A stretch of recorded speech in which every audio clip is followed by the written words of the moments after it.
YouTube, it's your boy Daffy. Today we're back here with some more Overwatch 2. Oh yeah, also this is mainly gonna be a like discussion talking video, so there's not gonna be a lot of gameplay. Don't get yeah. Also, recently we are really close to 700 subscribers, so if you are seeing this, if you're, oh my god, I can't believe it. All right, so anyway, for those that remember, I made a video about a month and a half ago, or yeah, really about a month ago, saying at the start of season 2 of Overwatch 2, it sucked, it was butt, I hated it. And there have been, I believe, 2 patches in that time frame that I made video. So most recently, there was a patch where it was mainly targeting a couple supports and like some of the stuff. So Jungle Queen got a buff, and as well as a nerf. Her Jagged Blade got nerfed, but then like her Carnage and her Adrenaline Rush, those got buffed. I think these are pretty decent changes. I still think she needs a little bit of, like, I mean, a lot of this current meta is like kind of brawl and like getting in there, especially, you know, with like how Ramatra's built, and we'll talk about him in a second. But like, you know, like Hog's dominance and all that, which I'll talk about in a second. So I don't know, like there's no like sense of fear with a Junker Queen, if that makes sense. You know what I mean? Like I'm not like, no one's really concerned about a good Junker Queen because she's so meh. She's just mid. She's not bad like how she was, but she's just okay right now. I think the Adrenaline Rush, that they might have to buff the Adrenaline Rush or something just to incentivize players to like get in there a little bit more, but I don't know. Zarya, who cares? Zarya's still not, she's not how she was at the beginning of the game. Brigitte, so, you know, 50, so you look at this and you see, oh, well, Brigitte got 50 health increase to her shield. That's good. This would be good if they did not buff. This would be good if Ramatra didn't beat the dog shit out of her, and if Orissa's Terra Surge didn't go through her as well. Like, they inadvertently nerfed Brigitte 2 times before this. This is barely anything. Like, it's so funny because the way you have to play Brigitte is so, it's the polar opposite of her lore. In the lore, she's on the front line, she's helping people, you know, she's brawling, she's doing all this. In the game, you have to stay in the back line and just send out repair packs and occasionally get a whip shot in. That's how you play Brigitte. It's crazy. They need to rework her ult. Her rally doesn't feel as good as it used to in Overwatch 2.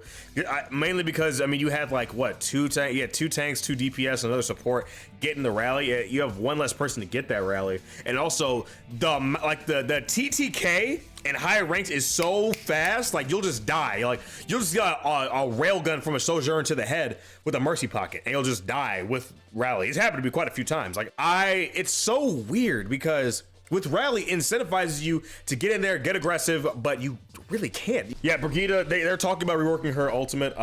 We'll see. I don't really know what they're gonna do. Moira got a buff. Here's the thing, like Moira is pretty dog shit when it comes to supports. She really has no utility. The utility, quote unquote, that she has is pressure. That's really it. Like she doesn't have a Zen Discourse, she doesn't have the Bap Immortality Field, the Ana Anti-Nade.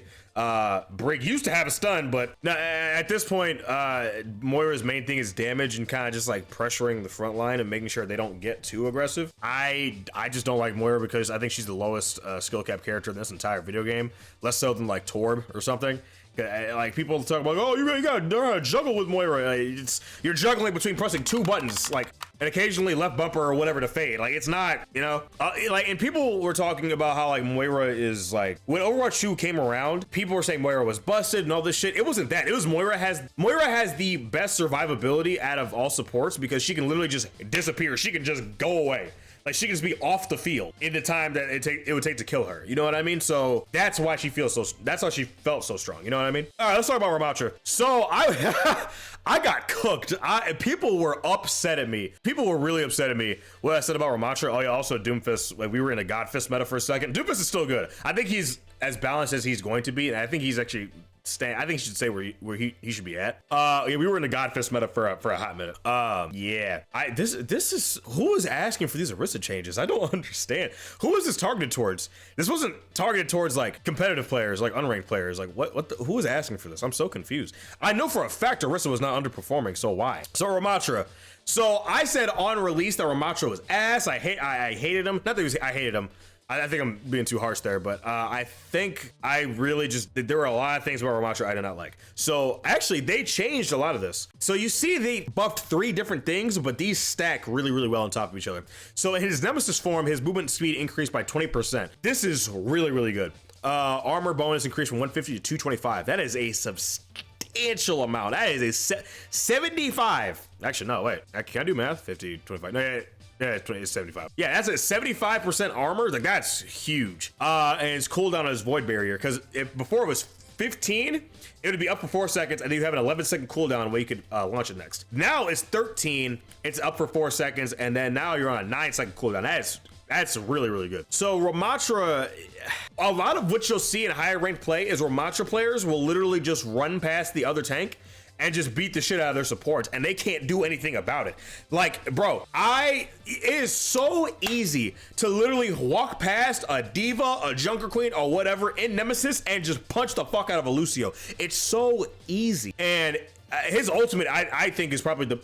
would his ultimate be like the best CC ultimate in the game? I mean, it's better than Terra Surge because it's mobile. I would probably say it's better than Shatter, but Shatter's just a wide stun.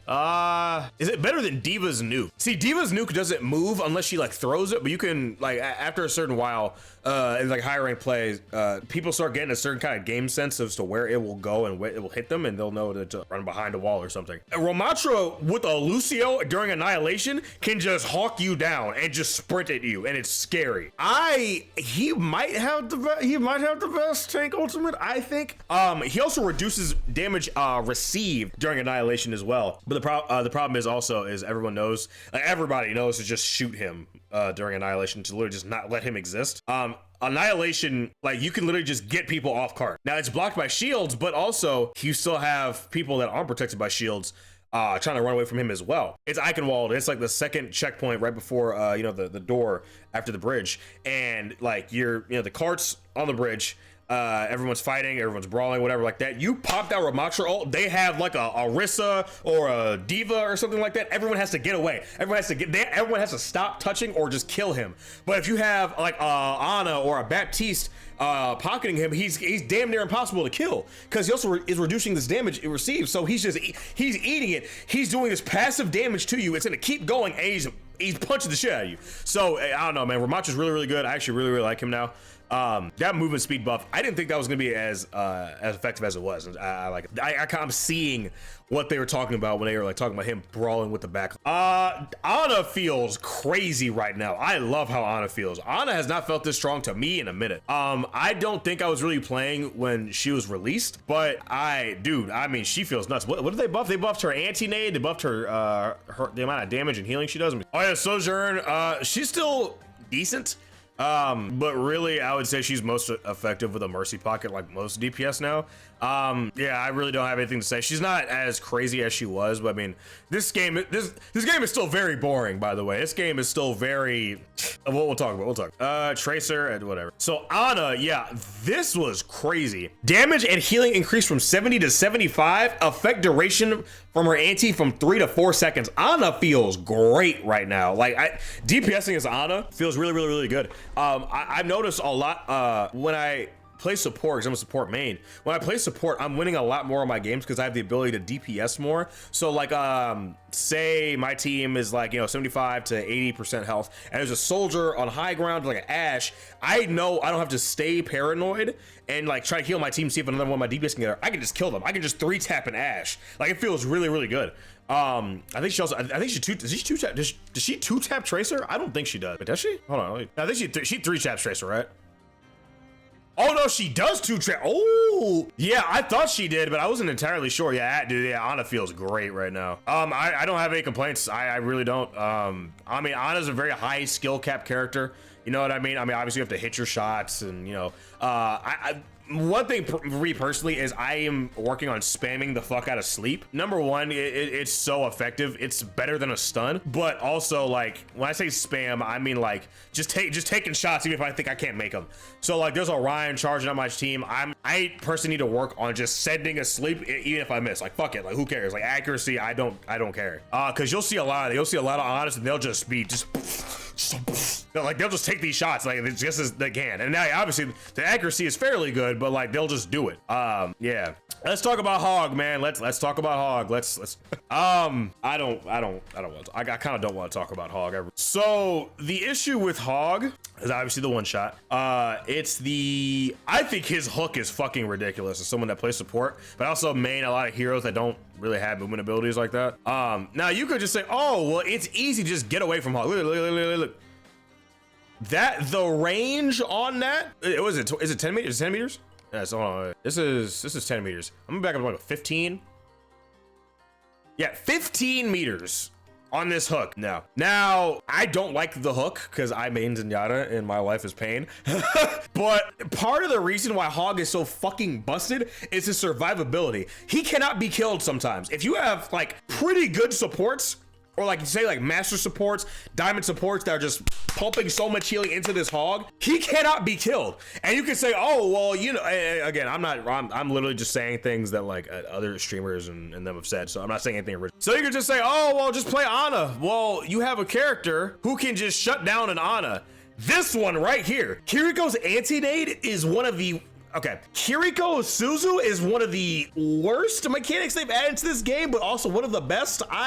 It's so frustrating. It's so frustrating trying to kill a Hog when you anti him, because Ana in Overwatch 1, you could just shut down a Hog completely. You could just tear down his momentum. You anti him, he can't heal himself. Cause what, doesn't it do 250 on his rebreathe? Let me see something, hold on. I need to take damage. So Hog's rebreathe, does it do 300 or 250? I don't remember. Oh, yeah, it does do 300. That's fucking ridiculous. Okay, so for me personally, I think that's the worst. I think that's the most egregious part of his passive. A tank that can instantly, like almost damn near instantly heal 300 health. Oh my God, like it's crazy. And it's so weird because it's like you literally, like there is no squishy that can properly duel him. You could say Reaper, but also he can just, it's like no squishy can duel a Hog. You know what I mean? What the fuck is wrong? Why I keep messing this up? Also, the cooldown on his hook is just egregious as well. So the amount of fear and dread that enters my body when there's a Hog on the field and I'm playing support is, I don't get this fear when there's like a Ball or a Diva or you know, a Junker Queen. When I see a Hog on the field and I'm playing Zen, I'm playing Lucio, I shit myself. I know other support mains, they know exactly what I'm feeling, cause you can't duel him. What, am I gonna duel a Hog with a Baptiste? No, I'm gonna say high ground again as far away from him as possible, but he could just rope me in from 15 meters out and just do this. Like, you know what I mean? Like it's, why can't I just kill him? What is, am I messing up the combo? What the fuck? I don't. Anyway, but yeah, I mean like Tank Buster Reaper struggles with Hog. Like it's ridiculous. I mean like Bastion kind of counters Hog, but also Hog can just hook him. It's ridiculous. So now Flats said something very interesting. So Flats, I think it's like top 500 or some shit. I think it's GM or anyway, go subscribe to him. He's actually really good Overwatch content creator. So Flats made a very good point. Now he talked about how Hog is like kind of a necessary evil at this point, because say there is a mercy pocketed Sojourn, a mercy pocketed Cass, a mercy pocketed Soldier. Who is gonna stop? Because like if they're just tearing up your DPS, if your DPS they can't compete, you can't go Diva, because you can get away from a Diva pretty easily. How do you get away from this? Yeah. Also, his whole Hog is pretty strong. In a Kiriko ult, it's ridiculous. It's so, because there's no ammo or anything, so you're just going on a Kiriko ult. It's actually very strong. In my opinion, if they're gonna nerf Hog, they need to, like, I would say maybe like nerf the rebreather to like half. The rebreather needs to take it down to like 150, increase the cooldown on his hook to maybe like another 2 seconds. And that's probably all I would change, maybe. But like if Hog is like totally dog shit, right? Say like Hog is the worst tank in the game. What's gonna happen with these characters that are just running through team? What is gonna happen? Who's gonna stop them? Not Ball, certainly not Diva. I mean, kinda. I mean, Winston you can just kind of cut them off. So, you know, but you really got to rely on other DPS to kind of follow up with you. And in lower ranks, it's kind of hard. So I don't know. The state of this game is also, it's weird. A lot of people are saying this game is dying, this game is dead. That's not true. I like saw some like clickbaity ass video saying like, oh, Overwatch lost 80% of its player base. No, this game's doing fine. Also, comp is really weird right now. So in that video, I talked about everybody got deranked. I think everybody got deranked by five in their general standing, like where they started out at. I've spent an egregious amount of time in competitive. So I actually hit Diamond for the first time in DPS. I got back to Diamond in support. I'm actually Diamond 4, so I'm the highest I've ever been in support. And then I'm Plat 3 in tank. Actually, I kind of want to see if I can get to Diamond on tank as well. I'm regularly encountering Masters players. I don't think that should be happening. At the beginning of the season, I found a top 500 Sojourn in my gold lobby. There's Masters players everywhere in Diamond. So the hidden MMR is really funky. I don't know, because their reasoning was like, oh, well, you know, we deranked everybody, so to get to your true rank, you just gotta play how you usually play. You'll just get there naturally. But it's really it's counterintuitive, because it's like, oh, I worked so hard for this rank that I got, and I'm starting out lower. Like, they also, the fact that there was a glitch where people literally could not get out of bronze in season 1, and they just got placed in bronze and couldn't get out. Scary. Yeah, I don't know. This game the game's doing fine. The state of the balance is kind of weird. I'm talking for a very long time. I'm scared. I'm scared. When Hog gets nerfed, I don't know. I feel like Diva and I feel like a lot of the other dive tanks are gonna get a lot of play, kind of shut these players down, but I don't think they have the firepower to kind of stop them, to be real. We will see. But anyway, yeah, thank you guys so much for joining me in this video. I talked for a very long time. Yeah, if you enjoyed the video, make sure you leave a like, subscribe, all that good stuff, and yeah, it's me, your boy Daffy, guys. I will see you in the next video. All right, peace.